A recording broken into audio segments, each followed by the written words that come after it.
অনেক আর তুলির ভালোবাসাটা ছিল একদম সহজ সরল, কিন্তু হঠাৎ করে একদিন কোনো কারণ ছাড়াই অনেককে ছেড়ে চলে যায় তুলি। বিচ্ছেদে সেই তীব্র যন্ত্রণা অনেক সইতে পারেনি। সে পাগলের মতো তুলিকে খুঁজত, কিন্তু তুলি তখন অন্য কারো ঘরণী। অভিমানে অনেক খাওয়া দাওয়া ছেড়ে দিল, নিজেকে বন্দি করে ফেলল অন্ধকার এক ঘরে।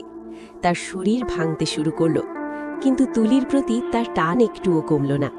হাসপাতালের বেডে শুয়ে যখন অনেক তার শেষ নিঃশ্বাসটুকু নিচ্ছিল, পাশে থাকা বন্ধুটি জিজ্ঞেস করল, যে তোকে এত কষ্ট দিল তাকে কি এখনো ঘৃণা করিস না?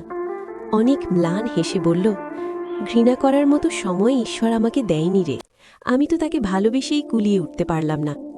চোখ বোঝার ঠিক আগের মুহূর্তেও অনেকের ঠোঁটে ছিল তুলির নাম।